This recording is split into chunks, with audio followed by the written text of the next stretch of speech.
Welcome back, Rosebuds, for another volume of Ghost Tales to Tell in the Dark. Especially welcome new listeners. If you are new, we tell tales of ghosts and the paranormal that are based on real experiences or complete fiction. As you listen, try to figure out which are which, and I'll do the full reveal at the end. Alright, on to story number 1. The McDonaldtown Murderer's Ghost by Dzi TV. Let me start off by saying I don't believe in the paranormal. I'm a skeptical person and believe there's a scientific reason for any ghostly interaction, such as this story I'll be telling. That being said, there are coincidences here that have been quite difficult for me to debunk, and so I'd like to share it with the internet. I'm an adult male living in Sydney, Australia. When I turned 21, I decided to move out of my family home. A coworker of mine was also relocating and offered his room to me. It was a shared house in Redfern, an inner city suburb around notable areas such as Erkinsville, Newtown, and a capitulated, for a lack of a better term, suburb known as McDonaldtown. My colleague helped me with the move. My new home was this grungy, old Victorian-style house filled to the brim with dark paintings one of my housemates created. There were copious amounts of spiders and bugs crawling around. Sometimes you would hear rats scratching at the walls, and most notably, the air was so thick with smoke that it was hard to breathe. My housemates were nice, and it was super cheap living, until they raised the rent a month later. Regardless, during the move, my friend remarked that I should beware of the ghost. Assuming he was joking, I laughed it off and poked fun at him about it. He explained, "The ghost used to live here in the room you're taking way back in the late 1800s, early 1900s or something. He won't harm you, but he likes to watch." Being a little creeped out at the thought, I laughed again, asking why this so-called ghost would just watch. According to my colleague, he was a baby killer, and the babies were still stuck in the plumbing, and that he's admiring his work. I dropped the topic, assuming he was just f***ing around with me. I never thought about it again until 3 months later. For context, as this was my first time living with people I'd never met, I was quite paranoid. It took me a long while to warm up to the housemates, and as a result, I absolutely always locked my door. It was non-negotiable whether I was in the room or not. The door and window were always closed and locked. So when I woke up one night noticing that my door was slightly ajar, I panicked. I remember I was quite dazed and confused, but when I noticed the door was open, I felt a horrible sensation. I began to think I was being robbed, and I couldn't move out of fear. I couldn't see much of anything for a while and didn't feel any other presence in my room, so I started to think I'd forgotten to close the door. I definitely remember shutting and locking it. About 5 minutes passed, and I noticed a silhouette in the door opening.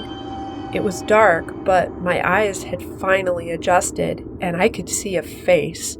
I called out to it fairly loudly, asking, "Tim, is that you?" Tim, being the housemate in the room closest to me, no response.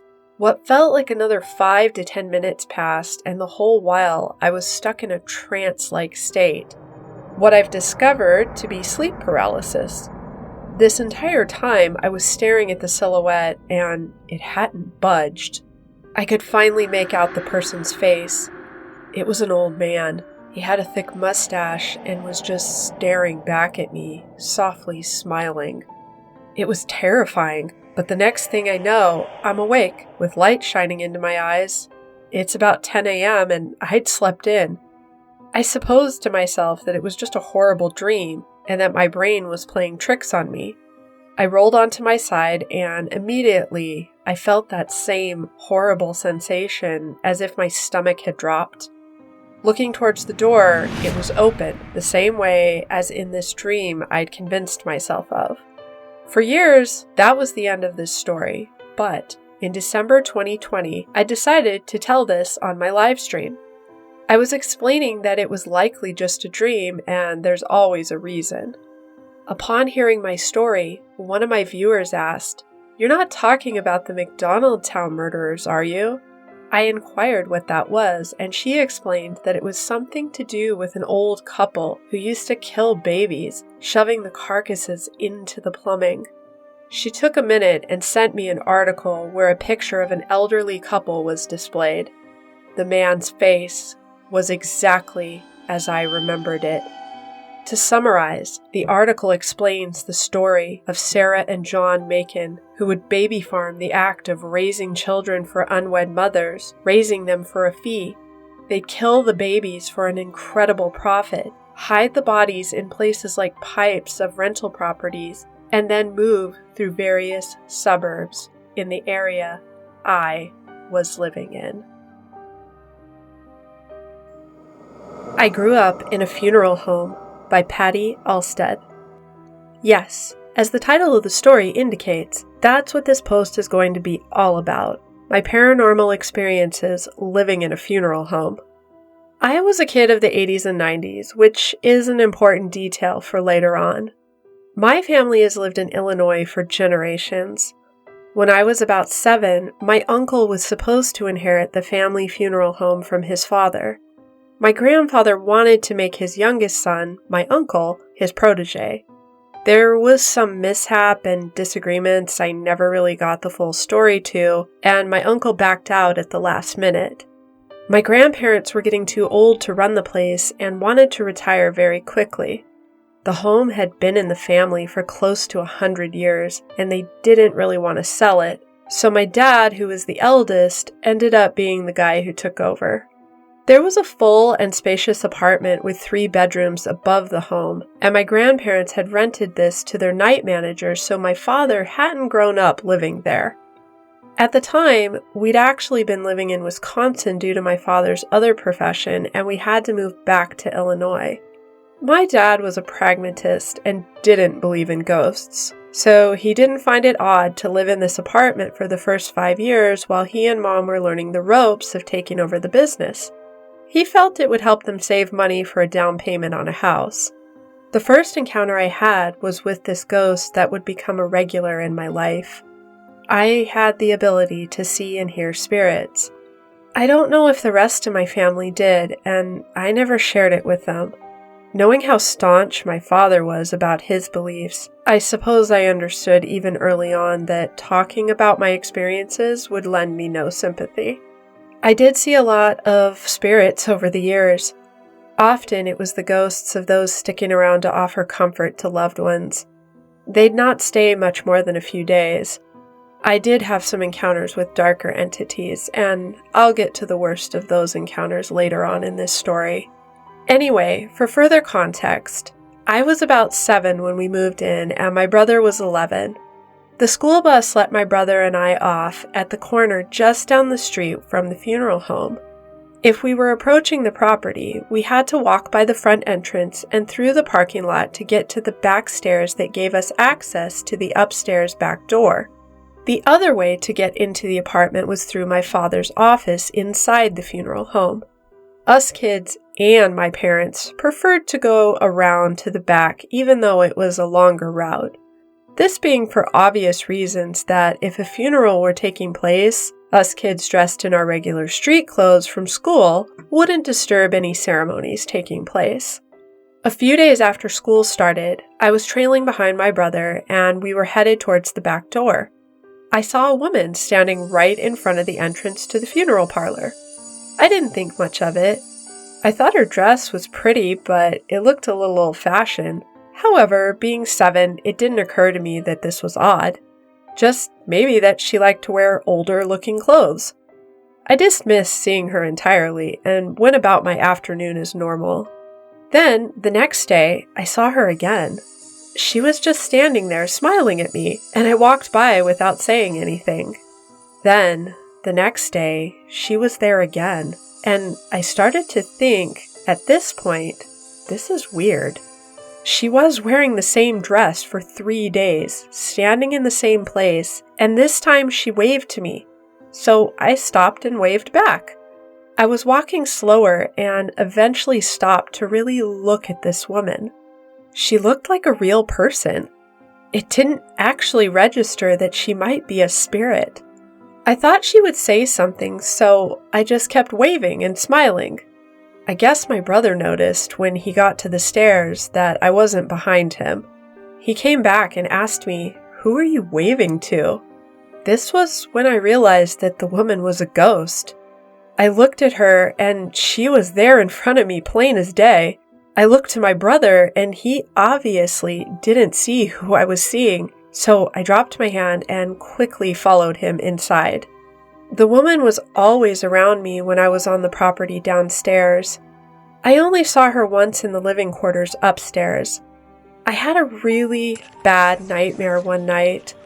I was trapped in this pit and there were these monsters with glowing red eyes that were circling it above. I woke up in a cold sweat and was almost crying because it felt so real. Then I saw her sitting on the edge of my bed, smoothing my hair. I only vaguely registered it was her, but I suddenly felt a sense of peace wash over me, so I went back to sleep. In the morning, I remembered her being there and wondered if it was part of a dream, just a good dream instead of a nightmare. The woman never spoke to me, but she was always kind, always smiling and waving at me, so I never felt like it was odd. Although it was my little secret, and I didn't tell anyone in my family about it. Because this was during the early 80s, my brother used to sneak into our TV room and watch the show Three's Company. It wasn't really a kid's show, but sometimes if our parents were really busy with work, we'd both get away with watching it. I always liked the character Janet, and because my friendly resident ghost was sort of shorter and had long dark hair like Janet on Three's Company, I started calling my ghosty friend Janet. She didn't seem to mind. I remember this one incident very vividly. I was older now, probably about 9, and my father needed me to do a quick errand for him. His office on the ground floor level had a window that faced this little area in the backyard that was like a play area for us kids. I was back there playing with my dolls, having a little picnic, when he opened the window and asked me to do him a favor. I said, "Sure, Dad," but then felt my heart sink when he told me that I had to go into the embalming room to retrieve something for him. There weren't any bodies in there at that time, or he wouldn't have asked me to run the errand. He'd left something on his desk in that room. I think it was a file folder or something. I didn't like going down there into the basement area. It had good lighting, but it always felt dark, cold, and ominous, so if I could avoid it, I did. I went down the stairs into the room straight to his desk, snatched the folder, then suddenly I felt a sense of irrational dread. I turned around and was about to run, but there, by the embalming table, blocking my direct path to the door, was a dark entity. It was a man with hollowed-out eyes, and his aura, for lack of a better term, was extremely dark. Not like Janet's, where she always seemed to have a light glow of warmness around her. I was frozen in fear and didn't want to pass by this man. Even if I tried to circumnavigate him, the room was small, and it would have required getting within 3 feet of him, which was far too close for my comfort. I closed my eyes and tried to will this dark entity away. Then, suddenly, I felt a warm, comforting peace sort of envelop me. I opened my eyes, and Janet was there. Her back was to me, and she was facing the dark ghost. They both stood there for what seemed like a long time in this non-verbal standoff. Then the bad entity disappeared. She turned and smiled. She walked with me all the way up to my father's office and then disappeared. Now, I realize this story probably seems really strange as it is, but it's about to get weirder. Remember, this mortuary was family-owned for over 100 years, and my immediate family only lived there for about 5 or 6. Eventually, Mom and Dad bought a house, and I stopped seeing Janet very much after that. Unless I had to visit the home for errands for my father, I'd catch glimpses of her now and then, but the older I got, it waned. Then, when I was an adult, I stopped seeing her or any other entities hardly ever. Fast forward to present day, and I haven't thought about these memories for a long time. That is until my father passed away and we had to move my mother into an assisted retirement facility. She wasn't senile or anything, but had some health issues, and it was just easier for her to live in that sort of community. Neither my brother or I wanted to take over the family business, and sadly, it was sold to another family. But last I heard, it's still a thriving part of the community, and they do a great job carrying the family name on with the business. As my brother and I were cleaning out the house and going through the attic, I found a box with really old family photos in it. I was sorting through it when my heart stopped as I was looking at a picture of none other than Janet herself. I asked my mother about it, and she said, "Oh, yes, that was my grandmother when she was younger." I couldn't believe what I was seeing. Her name was Maud, and the picture was of her and my great-grandfather on their wedding day. She looked to be about 20 or 25 years old, and it was the same exact woman I had seen all those years that we lived in the funeral home. I got some information about her, and it turns out that her parents had started the funeral home. They'd lived in the small Illinois town for years. Her ancestors, my ancestors, helped found the town. I started thinking back to the two incidents in particular where Janet, or I should say Maud, was there for me. There was the nightmare and the dark entity in the embalming room. I began to form a theory about this. Obviously, she had a special connection to me because she was my great-grandmother. I think she was also rooted to that business because her and her husband had taken care of the funeral home for their entire lives. But I believe she was especially partial to me because of my sensitivity to spirits. And it made me wonder if she could see spirits too when she was running the home. I feel she was a guardian angel of sorts. I get chills writing this and wish I could see her again. As I've gotten older, my ability to see spirits is nearly non-existent now. However, the whole situation brings up so many more questions than I'll ever get answers to. I guess not until I cross over and meet Maud herself will I have my curiosities satisfied. How I Went from Skeptic to Believer by Westshop 2783. In the past, I was quite the skeptic when it came to the paranormal. I wasn't one of those jerk skeptics who would tell people to grow up or ridicule them. I enjoyed listening to ghost stories. Some were more believable than others. For instance, I found the ones where people saw, heard, and felt things more believable than stories in which people were badly hurt, killed, or property damage was done. I always took these stories with a grain of salt. I've had experiences, but I just took them to mean it was me being paranoid, either because I was a kid or due to losing someone close. In other words, I had paranormal occurrences in my life, but didn't really give them credence. For example, the very first strange thing I experienced was when I was about 6 years old. I was at my babysitter's house, and one day I was walking down a hall. The door to the restroom was wide open. I looked inside and everything was fine. I went back to walking and then heard a noise.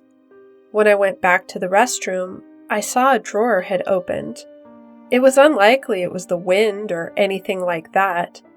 I ran back to the living room and brushed it off as I went back to playing. When I was 11 years old, I had this constant feeling that there was someone in the apartment my family and I lived in. During the morning and afternoon, I would be distracted with schoolwork, family, friends, TV, etc. Though once night came, the distractions and noises would dwindle, allowing me to focus and notice the more subtle things. Whenever I was alone, I always felt like I could kind of see there was this person in a white robe roaming the halls at night. One day when I was alone, the feeling was so intense, I actually stayed outside on a cold November night for 2 hours until my family came back. I don't know if it was my eyes playing tricks on me, but from the porch, I was able to see into the window and saw the curtains moving as if someone walked past them. I got that feeling once more, but there were also times of feeling as if it was not the entity in a robe, but it felt like there was a man lurking around. It happened earlier this year. My grandpa had passed away, and my family went to Mexico for the funeral.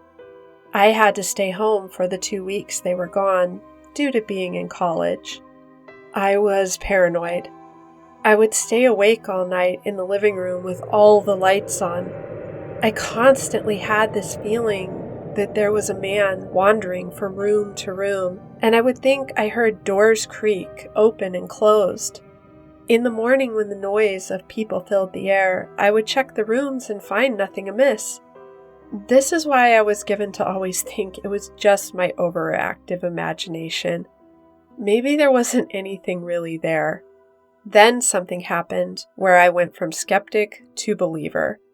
I had no explanation, and I couldn't pass it off as a trick of the mind. In 2020, I took a year off due to an error with my transfer at school. I decided to work instead and got a chill job as a janitor. I enjoyed my time there. I had to clean 4 clinics with a 3-person crew. Each clinic was about 30 to 40 minutes apart. The only problem was that people I worked with at the time were not reliable. 2 times I had to clean all 4 clinics on my own because multiple people did not show up for work. My first strange experience in this job happened at what we'll call Clinic C. It was located near this creepy alley and in a small town where the normal daily activities die at night. While cleaning, I constantly heard a dripping noise. I went to the sink thinking rationally it was making the noise. I looked under for a leak. Nothing. I stayed for a while and tried to pinpoint where the sound was coming from.